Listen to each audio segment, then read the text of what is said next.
siguro mapapansin niyo at magtataka rin kayo kung bakit ngayon lang nag-file ng kaso ng perjury mga kababayan itong si Vice President Sara Duterte dito po kay Ramil Madriaga sa haba-haba ng panahon na nagpo-floating sa social media yung matinding aligasyon mga kababayan ni Ramil Madriaga laban po dito kay Vice President Sara Duterte. So ngayon mga kababayan, kung titingnan po natin itong nakita nating balita, galing po sa Bilyonaryo News Channel, sabi po dito, VP Sara formal nang nagsampa ng reklamong perjury laban sa alleged bagman na si Ramil Madriaga. So ngayon, meron paliwanag dyan si Pebbles Cunanan kung bakit po ginawa ni Sara Duterte etong plansi na ito. Kasi ito po, pangatlong plan. Allegedly mga kababayan, ni Sara Duterte kasi nga hindi po sila nagtagumpay sa mga plano po nila laban po kay Madriaga. Kaya ito po yung pinakahuling plano o yung pinaka-plan si mga kababayan ni Sara Duterte allegedly laban po dito kay Madriaga. So ito, pakinggan po natin. Bumuelta si VP Oy, shoutout kay Ballpoint Man May galab shoutout sa brother Inom lang, inom lang. Sara gamit ang reklamong perjury laban sa nagpakilalang bagman niya umano na si Ramil Madriaga. Kasabay nito ay dineklara na ring sufficient in substance ang dalawang impeachment complaints laban sa pangalawang Pangulo. Narito ang agenda report ni Joan Manalo.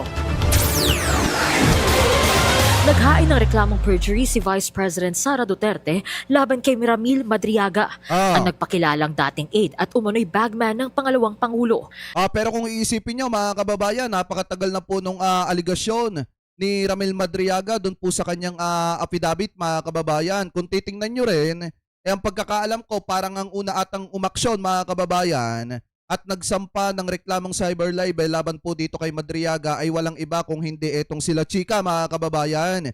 So ngayon, since hindi po nagtagumpay yung isinampang kaso mga kababayan itong sila Chika laban po dito kay Madriaga, kung mapapansin po ninyo kasama rin doon si Vice President, allegedly si Vice President Sara Duterte. At since hindi nga nagtagumpay mga kababayan, meron din pong lumabas na balita kanina na kung saan pinagtangkaan po ang buhay nito pong si Ramil Madriaga. And then nung hindi nagtagumpay mga kababayan, ito na yung pinakahuli, ang sampahan ng kasong perjury, ito pong si Ramil Madriaga. Akala ko ba hindi po nag-aalala si Vice President Sara Duterte at hindi po apektado sa mga aligasyon laban sa kanya nito pong si Ramil Madriaga. Mukha pong tinatamaan ata etong si Vice President at hindi po totoo na hindi siya kinakabahan dito po kay Madriaga. Kaya nga mga kababayan, kung mapapansin nyo, sa tagal-tagal ng panahon, bakit ngayon lang siya nakapag-isip na magsampa ng reklamo kay Madriaga? Anyway, ituloy pa natin.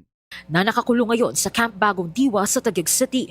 Pasado alas 9 ng umaga kanina, dumating si VP Sara sa Taguig City Prosecutor's Office para personal na isampa ang kanyang reklamo. Kasama rin niya ang kanyang legal counsel na si Attorney Paulo Panelo Jr. at 5 testigong sina dating Vice Presidential Security and Protection Group o VP-SPG Commander Colonel Raymond Glachica, dating VP-SPG Deputy Group Commander Lieutenant Colonel Dennis Nolasco, dating OVP spokesperson Attorney Reynold Monsayak at 2 dating PSG commander. Giit ng kampo ni VP Sara sa kanilang complaint affidavit, walang katotohanan ang mga sinasabi ni Madriaga na magkakilala sila ng bise. Nanindigan din sila na walang personal at profesional na relasyon ang dalawa. Hindi rin totoo yung mga kwento ni Ramil Madriaga tungkol sa mga posisyon niya sa PSG, sa VP-SPG, sa DepEd at sa OVP. Kaya imposible yung pinaparatang niya laban kay VP Sara. So we are confident that this is more than sufficient to... Hindi kasi mga kababayan ganito. Kung titingnan nyo, nagsalita po dyan si Congressman Tere Redon. At ayon po kay Congressman Tere Redon, nasan ba yung pakita ko sa inyo.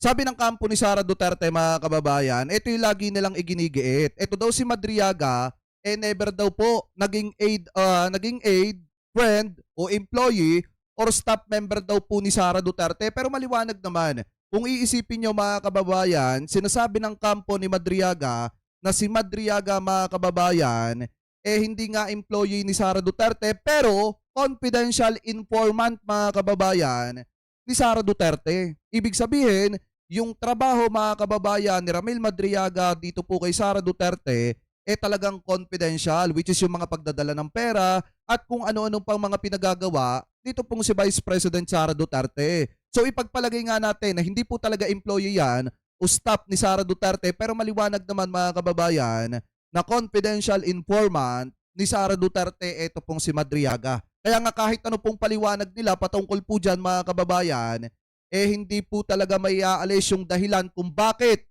Ito na nga lang tanungin na nga lang natin si Vice President Sara Duterte, bakit mo binibisita ng hating gabi si Madriaga dyan sa may PNP, dyan sa may Camp Bagong Diwa, sa may Taguig, kung talagang hindi mahalaga sa'yo, yang tao na yan. At bakit pa humantong sa point mga kababayan na talagang kinakailangan pang pag-isipan ng hindi maganda ang buhay nitong si Madriaga para lamang pumapatahimik ito. Pero hindi ko naman sinasabi na si Sara Duterte yung nasa likod nun. Pero anyway, kung titingnan po natin, ayon po kay Tere Redon, sabi po dito, he is not an employee, but he is a confidential informant within the context of the use of confidential funds. Ayun yung sabi dito mga kababayan, no? So ngayon ituloy pa natin. For the prosecutors to find probable cause and to determine that there is reasonable certainty of conviction. Dagdag din ni Panelo, hindi raw nababahala ang bise na kasama ang affidavit ni Madriaga sa mga ebidensyang inihain sa impeachment complaints laban sa kanya.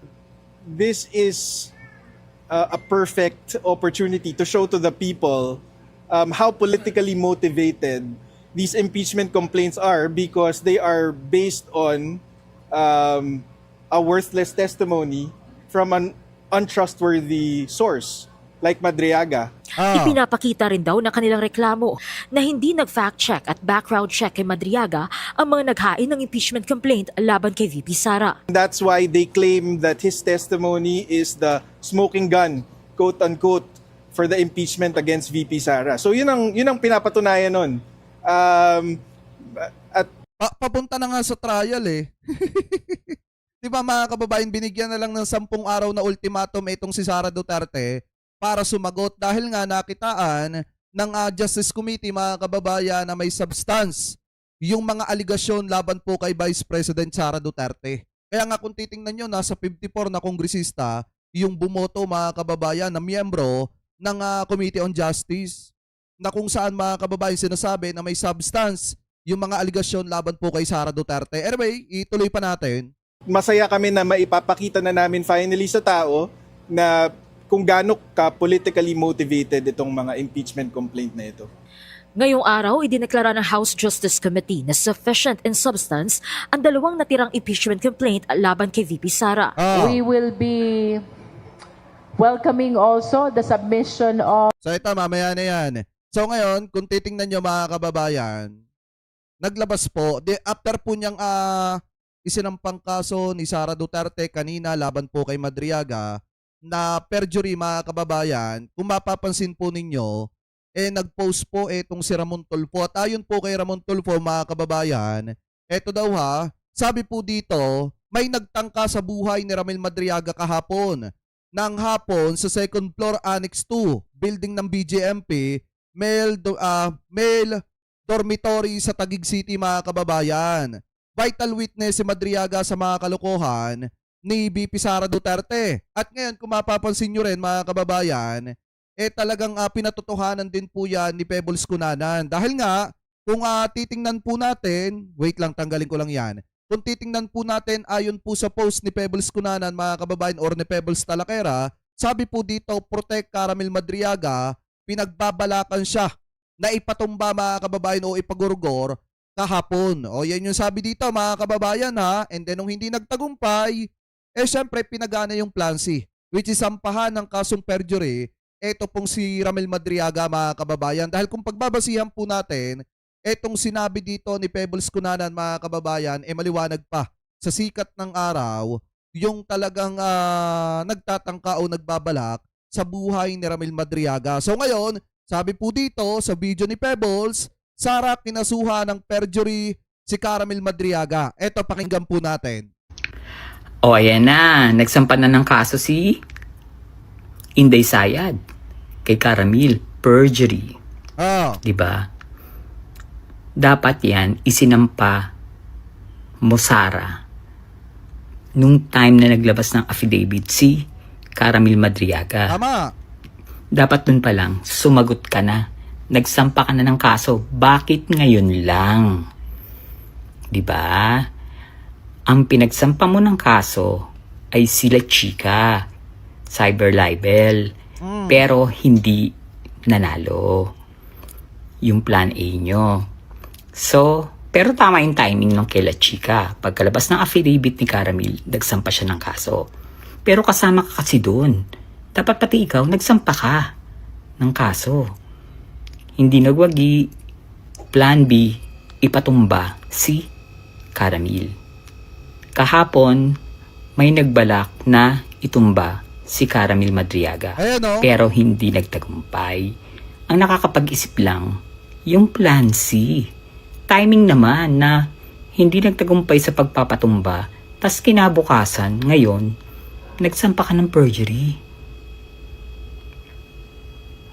Eto ha mga kababayan, kung iisipin nyo po, yung ginawang yon ni Vice President Sara Duterte talagang timing na timing. Kasi nga naman mga kababayan, kung magsasampa siya ng kasong perjury, bago pa pumutok yung aligasyon na pinagbalakang ipatumba, eto pong si Caramil Madriaga, ang lalabas po dyan kung sakaling pumutok nga etong isyong ito, etong patungkol po sa pagbabalak sa buhay ni Ramil Madriaga, ang papalabasin ng mga taga-suporta ni Sara Duterte na idinaan ni Sara Duterte sa legal at wala siyang interest na ipatumba eto pong si Ramil Madriaga. Kaso nga lang ang problema mga kababayan, nung lumabas yung isyo ng pagbabalak sa buhay ni Ramil Madriaga, sakto din naman mga kababayan na timing yung pagpapile ng kasong perjury ni Sara Duterte laban po dito kay Madriaga na matagal na panahon niyang hindi ginawa.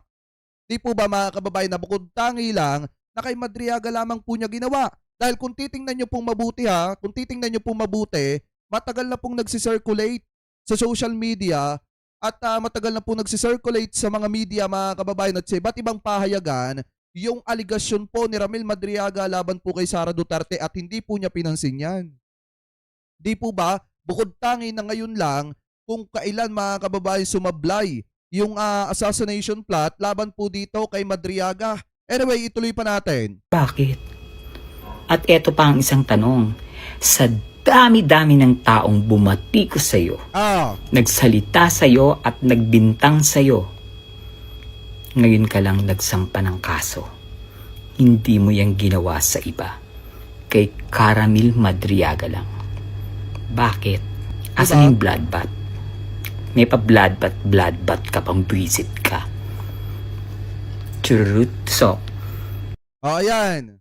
Diba mga kababayan? Kasi kung titingnan rin natin tong post ni ni Jesus Palsi. Sabi dito mga kababayan, Tweety Bird reports that Ramil Madriaga will be transferred to an NBI facility. He was assaulted by a new detainee na kasing laki ng isang bouncer sa club. Medyo maliit lang si Madriaga. Kudos to NBI Director Melvin Matibag for the prompt and swift action mga kababayan. Kasi nga, kung titingnan nyo talaga mga kababayan, kung ganun kalaki yung tao na nagtangka sa buhay nitong si Ramil Madriaga, wala talaga magagawa itong si Madriaga. Kaya nga ang pinakamagandang tutukan po talaga, dapat maprotektahan ito pong si Madriaga at mailayo po sa kapahamakan. Kasi yan po yung isa sa susi mga kababayan na makakapaglahad ng lahat ng katotohanan patungkol po sa mga ginagawang hindi maganda ni Vice President Sara Duterte. Kaya gano'n na lang talaga mga kababayan ang pag-i-interest nila o undesire nila na patahimikin eto pong si Ramil Madriaga. Pero kayo, mga kababayan, kung kayo po ang tatanungin, ano po ang tingin ninyo dito sa biglaang pagsasampa ng kasong perjury ni Sara Duterte laban po dito kay Madriaga na kasabay ng paglabas ng isyo ng pagbabalak sa buhay nito pong si Madriaga. So comment below na lamang po mga kababayan kung ano po ang masasabi nyo hingil po dyan.